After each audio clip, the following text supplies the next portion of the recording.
What's your monthly cost of living like in Edmonton? And what do you think is the minimum hourly wage someone has to consider to be able to live reasonably well here in Edmonton for a single person and also for a family unit? These were the questions I got recently from someone who is looking at moving to Edmonton in a matter of weeks, and I decided to make a video on this issue. Unlike we have back home where I come from, most of the bills we pay here are monthly. Back home we pay our rent yearly, we pay insurance, car insurance yearly, and some other bills we pay them yearly. Just few things we pay monthly. Welcome back to another video on my channel. To my OGs, welcome back. Good to have you here again. And if you're new here, my name is Greater and I am a Nigerian currently living in Edmonton, Alberta. Please do not forget to subscribe. If you haven't subscribed, just smash the subscribe button. In this video, I'll be giving you an insight into my minimalistic lifestyle and what I spend typically on a month-by-month basis living as a single lady here in Edmonton. I'll also be weighing this against the minimum wage that is prevalent here in Alberta, which is $15. The minimum wage for Alberta is $15. So if someone is earning $15, how would the person survive? I also got the opportunity to interview two family women, one with a family of 4, another with a family of 6. It's about what they typically spend in a month, to also help give my subscribers what is obtainable here for these family strength. The very biggest fish in the room would be my rent. And my rent is 750 Canadian dollars. This includes all the bills one can think of: internet, electricity, gas, water, and what have you. It's all inclusive, and I have a bathroom to myself. So the next big fish on my list would be groceries. In a month, on an average, I spend about 250 Canadian dollars on groceries. Sometimes it can be less, other times it can be more, especially those months where I get to buy things in bulk. And for those months, I could spend about $250, but not more than $300. However, for the months where I just get to buy little things like fruit, these things for my breakfast here and there, I could spend maybe less than 150 or maybe maximum 150. But on an average, I spend about 200 to 250 Canadian dollars monthly for groceries. The next thing I spend money on will be phone bill. My phone provider is Fido, and I spend and monthly I pay $32 for my phone bill. That's the flat rate I pay. It's about $31.5. I just approximated it to be $32. I get 20 gig of internet monthly. I get to make calls free to the US and also calls free calls within Canada. That's it for my phone bill. The next item I spend money on monthly would be my bus pass. As a new immigrant, I get a subsidized rate for my bus pass. So I buy the unlimited bus pass for $35 as against the regular amount of $110. After I've exhausted my 1 year in new immigrant status in Canada, I get to be paying $110 for the unlimited bus pass, but currently I spend only $35 for my bus pass. The next item on my list will be miscellaneous. Miscellaneous covers things like Uber. Sometimes I get to take Uber maybe once or twice in a month. Eat out. I try to eat out. I have the money I set aside to be just for eat out. If I want to buy anything, if I want to go to a restaurant with colleagues or friends, I have money included in the miscellaneous, and also personal care. So the total for this miscellaneous will be about $200. Like I said at the beginning of this video, I'll be listing out what I spend, but I'll also be including some other things I currently do not spend money on because I have not started using some of these things. If I had a car, it would have increased my monthly expense, but currently I'm just going to include car and other things because I know that some other people use these things. I just want to give a realistic monthly cost of living here in Edmonton. So another item that I would want to consider would be car loan. You can buy your car outrightly, which would be maybe not getting a new car, a used car from Facebook Marketplace or wherever. Sometimes it serves, for other people it doesn't serve. Some people might want to get a used car that still has enough mileage in it, and it can range from $15,000 to $20,000. Or some people might want to consider getting a new car just to help them get the best out of any car they are using. So for a car loan, I currently do not have a car loan, but if you have to take up a car loan, you could be paying between $350 to $500 in a month to cover for your monthly car loan. Then you'd also need to consider car insurance. Here, car insurance is paid monthly. It could range from $150 to about $300. I know someone that pays $350 for her insurance monthly. Then there's also something, if you have a phone contract, like if you took a new phone on contract, you can also find yourself paying that monthly. I do not have any of these, so I don't have them included in my bill.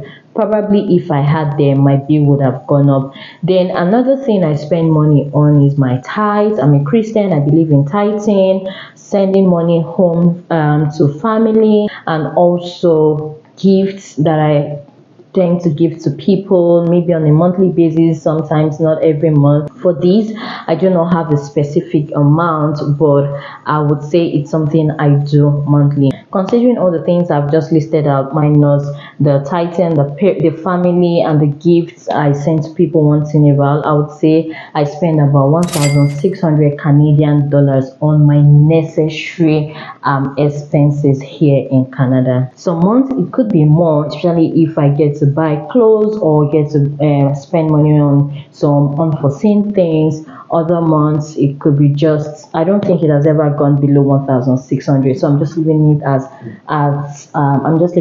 1,600 Canadian dollars for my minimalistic life here in Edmonton, Alberta. Moving on to the monthly cost of living for a family of four, mother, father, and two children here in Edmonton.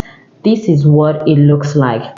We start with the biggest fish as usual, which is the rent. For a townhouse which is made up of 3 bedrooms and 2 bathrooms, they pay 1,600 Canadian dollars monthly. In some quarters, this could be high. In some other quarters, it might be lower. The next item on her list would be utilities. Utilities cover water, gas, electricity, waste, and heat. This waste is wastewater from your toilet, water from your kitchen, the wastewater from your kitchen. Yes, as Africans, especially where I come from, Nigerians, once you take your bath, once you use the toilet, once you wash your dishes or do whatever, you don't concern yourself with wherever the wastewater is going to. But here, especially if you have a house, if you're living in a house and not an apartment, you get to pay for waste. So all of these things bundled up into her monthly utility bill will be 400. She pays about $370 to $400. In the winter, it goes up to about 450, 470, because then you get to use more, you get to consume more electricity. But on an average, she pays between 370 to 400. So we'll just leave it as 400 Canadian dollars. The next thing on her list would be groceries.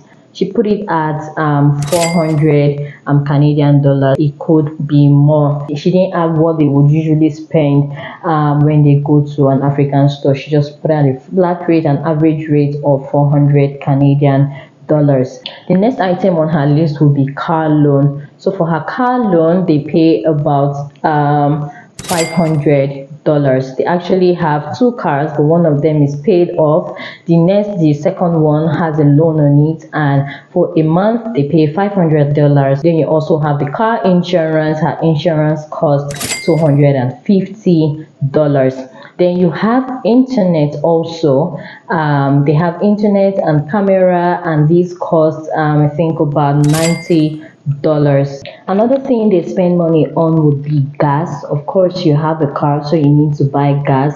And in a month, she gave it an average of $150. It could be less, it could be more. Then another item on her list would be daycare. She has two children under 7 and they go to daycare. Although you get childcare benefit here, but she still gets to pay some little amount, and that is put at $100 monthly. Then another thing she considered was diapers, but no amount was put on that. Her monthly average bill would be $3,400 for a family of 4. If you live in Canada, in Edmonton or wherever, and you're watching this video, do you think this is a reasonable amount to be spent monthly by a family of 4? Let me know, please. I would really appreciate. You can let me know in the comment section. Next thing, guys, we'll be talking about what a family of 6, 4 children, mother and father, spend on a monthly basis. So we can also consider them to be a family of 5 because the husband works out of town and just comes once in a while. But for the purpose of this video, we'll leave it at a family of 6. Guys, before we continue, do not forget to subscribe if you have not subscribed, and like this video also. So let's continue. For this family, they do not pay rent. They were once paying rent, but currently they have their own house, so they pay mortgage amongst other things. Owning a house in Canada comes with its own responsibility. It's a blessing, but it comes with lots of responsibilities. So her monthly mortgage is put at $2,700. Property tax is put at $500. Then her utilities for water, when you have children, of course, there's as much as you can do to control their water usage, right? For water, monthly she pays $600 for water usage. Is that a lot? For her house monthly gas usage, she pays $200. The next item on the list will be waste. Of course, like I said earlier, here in Canada, you pay for waste, water waste. Wherever the water is going to, as long as it's a waste, you pay to use the water, and you also pay for water. You also pay water waste, like the one using the toilet. I don't know how to explain it. So for that, she pays $70 a month. The next item on the list would be electricity, and for that she pays $400 monthly. For this one, like she said, she tries as much as possible to reduce her electricity usage. They do not use in her house, they do not use a dishwasher because that consumes electricity, also consumes water. The next item on the list will be groceries. Monthly, her family spends about $800 on groceries for a family of 6, 4 children. Excluding all these impromptu stops she makes to the grocery store, she spends about $800 on groceries. The next item on her list would be car loan, car insurance, and gas for her car. They have 2 cars, but one of the cars still has a loan on it, and for her car loan, car insurance, and monthly gas expense, she pays an average of $800 for these 3 items listed under her car usage. The next thing she pays money on would be daycare. For this one, would put it at $100. Yes, daycare is subsidized because daycare in Canada is very expensive, but with childcare benefits, they get it subsidized. But some people end up paying you can pay as low as $50 or $100 depending on the daycare you use. Another item on her list would be Wi-Fi and camera. She spends about $110 monthly. The next item on her list will be her phone bill, which is $45. Back home, we do not pay money monthly. We do not pay bills monthly for our phones. If you want to recharge your phone, you recharge your phone. If not, you can go ahead using your phone without it being disconnected or whatever. But here in Canada, you pay a monthly maintenance bill for phone usage. For phone service usage. Another thing she spends money on, which is something that I am yet to include in my expenses, but very important, is life insurance. Herself and her husband, they have a joint life insurance, and they spend about 250 for their life insurance, which they pay monthly. In total, for a family of 6, they spend on a monthly basis an average of $6,350 a month. That is huge, guys. I'm gonna quickly talk about how much a minimum wage earner will be making in a month. If you're a minimum wage earner, minimum wage for Alberta is $15, and let's say you work like 40 hours a week, which is almost like the required thing most employers will want someone to work. That means bi-weekly you'll be earning $600, and in a month you'll be earning $1,200 before tax. Let's say tax is deducted, you'll be earning about $950 or maybe $1,000 after tax. Here I am assuming that tax and other deductions you might be having will be about $200 or maybe more. That's why I said $950 or $1,000. Do you think a minimum wage earner earning $15 an hour will be able to live the very minimalistic lifestyle I live here in Edmonton? Do you think so? Thank you for staying with me to the end of this video. If you currently live in Edmonton or you're currently living in any other city, would you mind letting us know if you think these lifestyles for a single person like me or for a family of 4, a family of 6 is minimalistic enough, or is it overboard? Would you also consider life in Edmonton cheap or costly? There has been a huge influx of people coming into Edmonton over the past 1 year and 1.5 years, and this has made the cost of living a bit high in Edmonton than it used to be even before I came to Edmonton. And I had learned before I came here that life here was cheap. Life is still good here in Edmonton, but because of the recent influx of people, the cost of living has gone a bit high, but still better than other places. If you're an OG here in Canada and you want to advise people about the best places to live, alternative places to live to, please leave your comments in the comment section and we'll be glad to hear from you. Thank you, and until the next time, bye bye.